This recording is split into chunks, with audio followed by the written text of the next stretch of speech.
রসসাগর নাগর ভূপবরং। ओम नमो भगवते वासुदेवाय। ओम नमो भगवते वासुदेवाय। ओम नमो भगवते वासुदेवाय। ओम नमो भगवते वासुदेवाय। ओम नमो भगवते वासुदेवाय।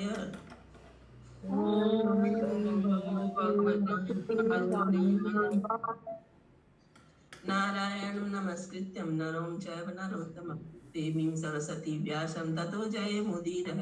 नष्टप्रायेष भद्रेषु नित्यं भागवत सेवते भगवती उत्तमा श्लोके भक्तिर्भवति नष्ट। कृष्णाय वासुदेवाय देवकी नंदनाय च नन्दगोपकुमाराय गोविन्दाय नमो नमः। मूकं करोति वाचालं पङ्गुं लङ्घयते गिरिं यत्कृपातमहं वन्दे श्रीगुरुदीनतारिणीं। श्रीचैतन्य ईश्वर परमानंद माधव।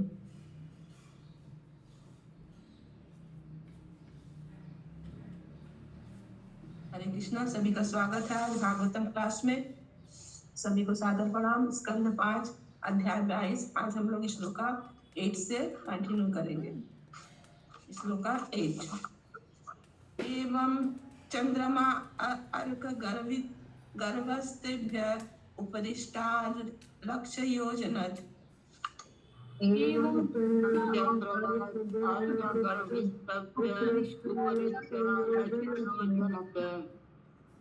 उपलभ्यमानम् अर्कस्य संवत्सर भुक्तिं पक्षाभ्यां मास भुक्तिम्। उपलभ्यमानो अर्कस्य संवत्सर भुक्तिं पक्षाभ्यां मास भुक्तिम्। सपादरीक्षाभ्यां दिनेन एव पक्ष भुक्तिम् अग्रचारी द्रुततर गमन भुक्ते।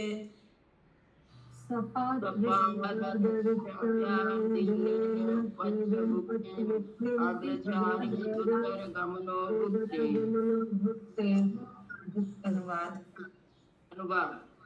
सूर्य की किरणों से 1 लाख योजन और 8 लाख मील ऊपर चंद्रमा है। जो सूर्य से अधिक तीव्र गति से यात्रा करता है वह 2 चंद्र पक्षों में 100 संवत्सर के समान दूरी तय कर लेता है, अर्थात 2.25 दिन में सूर्य 1 मास के तुल्य और 1 दिन में सूर्य के 1 पक्ष के बराबर दूरी तय कर लेता है। तात्पर्य: चंद्रमा का गति सूर्य की गति से ज्यादा है।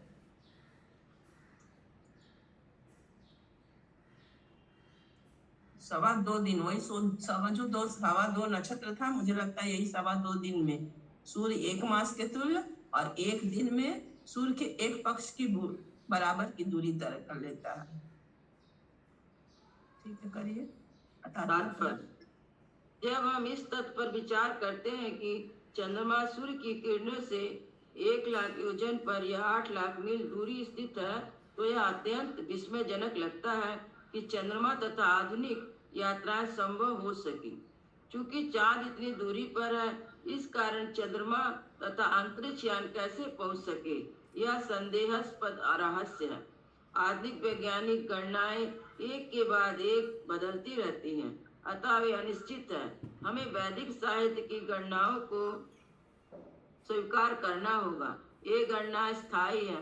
प्राचीन ज्योतिष गणनाएं वैदिक साहित्य में अंकित है और आज भी सत्य है। वैदिक अथवा आधुनिक गणनाओं में कौन सी अच्छी है और औरों के लिए रहस्यपूर्ण क्यों ना हो, किंतु हमारे विचार से वैदिक गणनाएं ही सही है। हरे कृष्ण।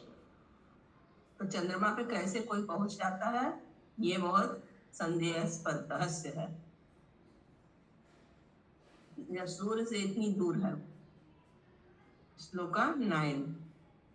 अथ च आपूर्णम् आभिश्च कलाभि अमराणां क्षीयमाणाभिश्च। अथ च पूर्णमालाभिश्च कलाभिः अमराणां क्षीयमाणाभिश्च। कलाभिः पितॄणाम् अहोरात्राणि पूर्व पक्षा पर पक्षाभ्याम वितन्मानः बलाभि पितॄणामहोत्राणि पूर्वपक्षा परपक्षाभ्यां वितन्वान्। सर्वजीवनियः प्राणो जीवश्चैकम् एकं नक्षत्रं त्रिशतां मुहूर्ते भुक्ते प्राणो जीवस्यैकमेकं नक्षत्रं विशतां मुहूर्ते भुक्ते। अनुवाद। जब चंद्रमा बढ़ता है शुक्ल पक्ष में तो इसका प्रकाशमय अंश प्रतिदिन बढ़ता जाता है, जिससे देवताओं के लिए दिन और पितरों के लिए रात्रि उत्पन्न होती है। किंतु जब चंद्रमा घटता है कृष्ण पक्ष में तो देवताओं के लिए रात्रि और पितरों के लिए दिन उत्पन्न होते हैं। इस प्रकार 30 मुहूर्तों में पूरे एक दिन में चंद्रमा प्रत्येक नक्षत्र से होकर गुजरता है। चंद्रमा अमृतमय शीतलता प्रदान करके अन्नों की वृद्धि को प्रभावित करता है। इसलिए चंद्रदेव को समस्त जीवात्माओं का प्राण माना जाता है। फलस्वरूप उसे इस ब्रह्मांड में निवास करने वाला मनुष्य प्राणी जीव कहा गया है। हरे कृष्ण। हरे कृष्ण। तो चंद्रमा घटता बढ़ता रहता है, जैसे कृष्ण पक्ष में घटता है और शुक्ल पक्ष में बढ़ता है। तो देवताओं के लिए रात्रि और पितरों के लिए दिन होते हैं। और जब चंद्रमा बढ़ता है तो क्या होता है, पितरों के लिए रात्रि होती है और देवताओं के लिए दिन होता है बढ़ने में, और घटने में रात्रि होती है। श्लोक 10। किसी का कोई प्रश्न? यह एष षोडशकलः पुरुषो भगवान मनोमयो अन्नमयो अमृतमयो। कला पुरुषो भगवान मनोमय अन्नमय अमृतमय। देव पितृ मनुष्य भूत पशु पक्षी सरीसृप वीरुधाम। देव पितृ मनुष्य पशु पक्षी सरीसृप वीरुधाम। प्राण अपि आयनशील तत्त्वात् सर्वमय इति वर्णन्ति।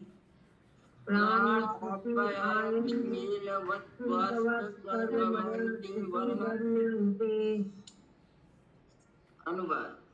चंद्रमा समस्त शक्तियों से पूर्ण होने के कारण पूर्ण पुरुषोत्तम भगवान के प्रभाव का सूचक है। प्रत्येक व्यक्ति के मन का प्रमुख श्री विग्रह होने के कारण चंद्रमा मनोमय कहलाता है। वह अन्नमय भी कहलाता है, क्योंकि वह समस्त वनस्पतियों तथा पौधों को शक्ति प्रदान करता है। वह समस्त जीवात्माओं का प्राणाधार होने के कारण अमृतमय भी कहा जाता है। चंद्रमा समस्त देवताओं, पितरों, मनुष्यों, पशुओं, पक्षियों, सरीसृप, वृक्षों, पौधों तथा अन्य सभी जीवात्माओं को प्रसन्न करने वाला है। सभी प्राणी चंद्रमा की उपस्थिति से संतुष्ट रहते हैं, फलतः वह स्वर्गमय भी कहलाता है। हरे कृष्ण। तो हम लोग गीता में भी पढ़ चुके हैं कि चंद्रमा के कारण ही सभी को पोषक तत्व मिलता है। यहाँ पे देखिए हम लोग वही चीज यहाँ पे अनुवाद में पढ़ रहे हैं कि वह अन्नमय भी कहलाता है, क्योंकि वह समस्त वनस्पतियों तथा पौधों को शक्ति प्रदान करता है।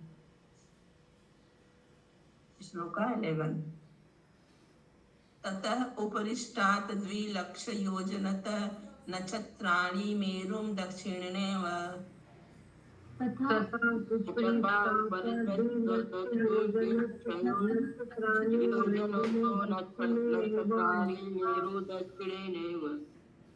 कालायन ईश्वर योजितानि सहाभिजिता अष्टाविंशति। ईश्वरो योजितानि सहाभिजिता अष्टाविंशति। अनुवाद। चंद्रमा से 2 लाख योजन और 16 लाख मील ऊपर कई नक्षत्र स्थित हैं।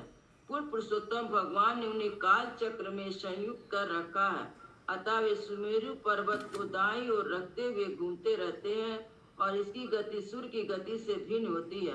अभिजीत सहित कुल 28 नक्षत्र हैं।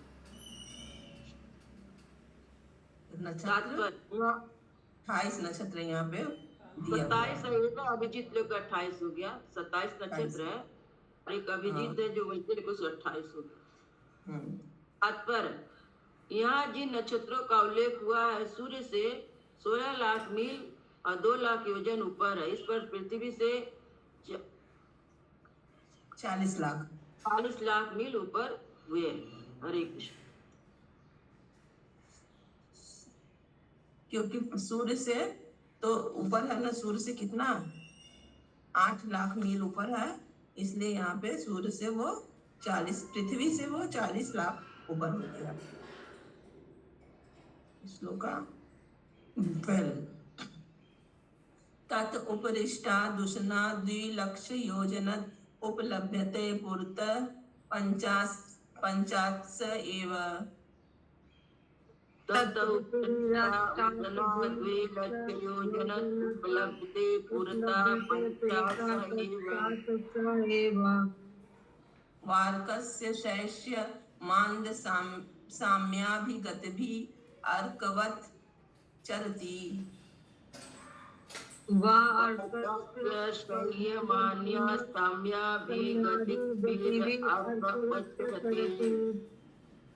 लोकानां नित्यदा अनुकूल एव प्रायेण वर्ष यनचारेण अनुमीयते। लोकानां नित्यदानुकूल एव प्रायेण वर्षयन्चारेण अनुमीयते। सविष्टि विषटभ्य ग्रह उपशमनः।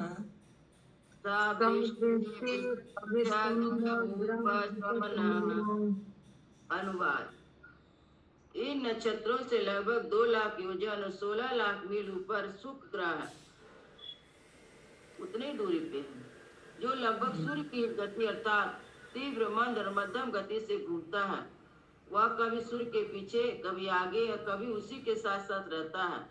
शुक्र वर्षा में विघ्न डालने वाले ग्रह को शांत करने वाला है, अतः इसकी उपस्थिति में वर्षा होती है और इसलिए यह ब्रह्मांड के समस्त जीवों के लिए अनुकूल माना जाता है। इसे विद्वानों ने स्वीकार किया है। हरे कृष्ण। तो शुक्र ग्रह के कारण ही हम यहाँ पर वर्षा होती है। तो जो ग्रह होते हैं जो बाधा वर्षा में विघ्न डालते हैं, उनको वही सूर्य ग्रह ही शांत करता है। श्लोका 13 उस नशा बुध व्याख्यात तह ततः उपरिष्टाद 2 लक्ष योजनतो बुध। उस नशा बुधो व्याख्यात तथा उपरिष्टाद 2 लक्ष योजनतो बुध। सोमसुत उपलभ्यमानः प्रायेण शुभकृत यदा अर्कात् व्यतिरिच्येत। सोमसुता उपलभ्यमानः प्रायेण शुभकृतार्थ व्यतिरिच्येत। तदा अतिवात अभ्रप्राय अनावृष्टि आदि भयम् आशंसते। तदा आदिवात अभ्रप्राय अनावृष्टि आदि भयम् आशंसते। अनुवाद। बुध को सुख के ही समान बताया है, क्योंकि वह कभी सूर्य के पीछे, कभी आगे और कभी इसके साथ साथ घूमता है। यह शुक्र से 16 लाख मील अथवा पृथ्वी से 72 लाख मील ऊपर स्थित है। बुध चंद्रमा का पुत्र होने के कारण विश्व के निवासियों का मंगल करने वाला है, किंतु जब वह सूर्य के साथ नहीं घूमता तो वह चक्रवात, अंधड़, अनियमित वर्षा, जल रहित बादलों की जानकारी देता है। इस प्रकार अवर्षा या अतिवर्षा के कारण यह भयावह परिस्थिति उत्पन्न करता है। हरे कृष्ण। तो बुध भी को सुख के समान ही बताया गया, लेकिन उसके कारण क्या क्या होता है? अंधड़ होता है, चक्रवात आता है और जल रहित बादलों की जानकारी देता है। श्लोका 14 किसी का कोई प्रश्न है तो पूछ सकते हैं आप। श्लोका 14 अतः ऊर्ध्वम अंगारक अपि योजन लक्ष्य द्वित। द्वित्वये अतः ऊर्ध्वमङ्गारकोऽपि योजनत लक्ष्यदुतये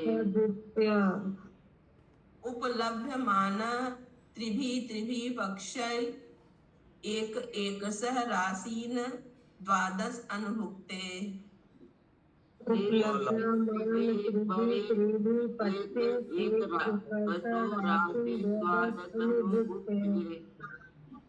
यदि न वक्रेण अभिवर्तते प्रायेण अशुभ ग्रह अघसंसः।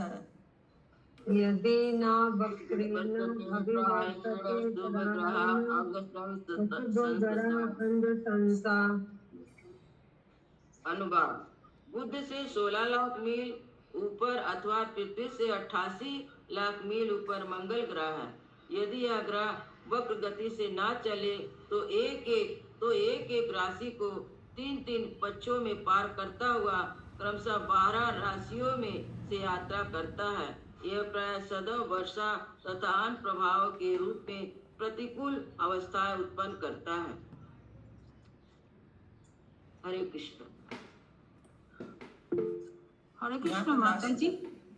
बोलिए। হ্যাঁ, ওটা ঠিক বুঝতে পারলাম না। ওই যে পরের লাইনটা, এই গ্রহের গতি যদি বক্র না হয় তাহলে ইনি 3 পক্ষে এক একটি করে 12টি রাশি অতিক্রম করেন। 3 পক্ষে মানে কি বলি? 3 पक्ष मतलब 12 महीने का 3 महीने में पार करता है, समझे। 12 राशियों में से 12 राशि होता है तो 3 पक्ष मतलब एक पक्ष 2 दिन का होता है कि 1 दिन का होता है। इसके पहले आया था ना अभी।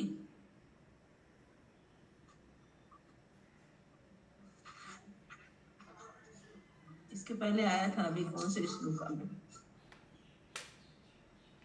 শুক্লপক্ষ কৃষ্ণপক্ষ, এটা শুক্লপক্ষ কৃষ্ণপক্ষ 3 पक्षों में पार करता हुआ। यस, शुक्ल पक्ष 3 पक्ष कैसे हुआ? 2 पक्ष हुआ तो 3 पक्ष जब मतलब 1.5 महीना पार करता हुआ क्रमशः 12 राशियों में से यात्रा करता है।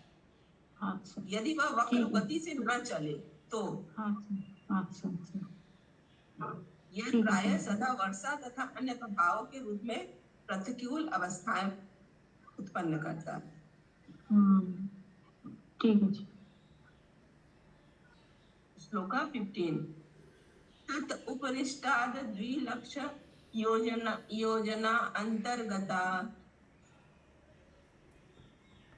तत् उपरिष्टाद 2 लक्ष योजना अंतर्गता।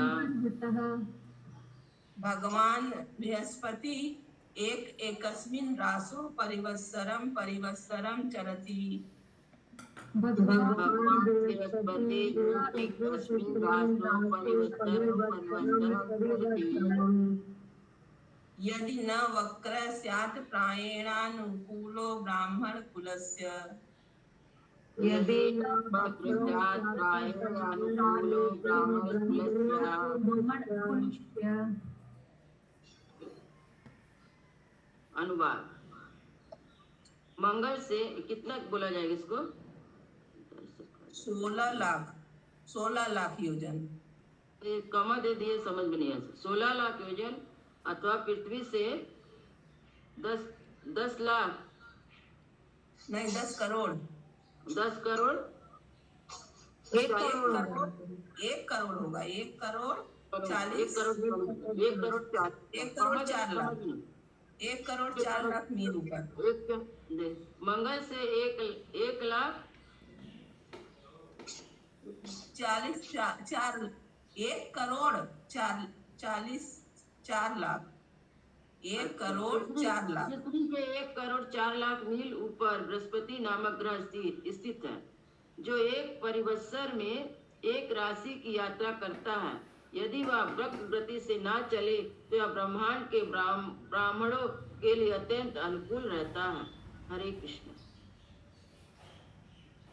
बृहस्पति नाम का ग्रह है। सब ग्रह के बारे में पहले शुक्र ग्रह आया, फिर बुध ग्रह आया, फिर मंगल ग्रह आया, अब ये बृहस्पति ग्रह आ गया। एक परिवत्सर में मतलब 1 साल में एक राशि की यात्रा करता है। ये जो सब लोग बोलता है ना, ये राशि आपका टेढ़ा है, तो वही समझिए, ये वक्र गति से न चले तो ये ब्राह्मणों के लिए अत्यंत अनुकूल होता है। श्लोका 16। तत् उपरिष्टाद योजन लक्ष्य दयात प्रतिमानः तत् उपरिष्टा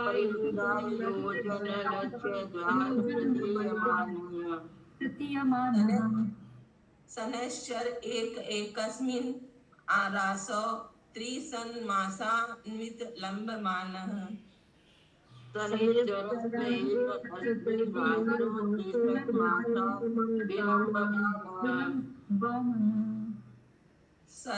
सर्वान् एव अनुपर्येति तावद् भी अनुवत्सरे प्रायेण हि सर्वेषाम् अशान्तिकर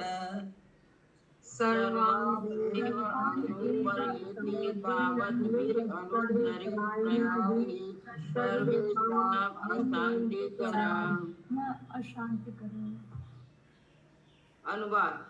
बृहस्पति से 2 लाख योजन अर्थात 16 लाख मील और पृथ्वी से 1 करोड़ 20 लाख मील द्वारा शनि ग्रह स्थित है, जो 30-30 मास से प्रत्येक राशि से होकर जाता है और 30 अनुवत्सरों में संपूर्ण राशि वृत्त पूरा करता है।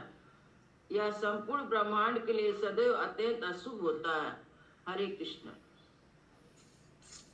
तो इसके बाद बृहस्पति के बाद शनि ग्रह स्थित है, जो 30-30 मास में प्रत्येक राशि से होकर जो जाता है और 30 वत्सर मतलब 30 साल में संपूर्ण राशि वृत्त पूरा करता है। तो शनि ग्रह संपूर्ण ब्रह्मांड के लिए अत्यंत अशुभ होता है। श्लोका 17। तत् उत्तरस्मात् ऋषयः 11 लक्ष योजन अंतरे उपलभ्यन्ते तत् उत्तरम्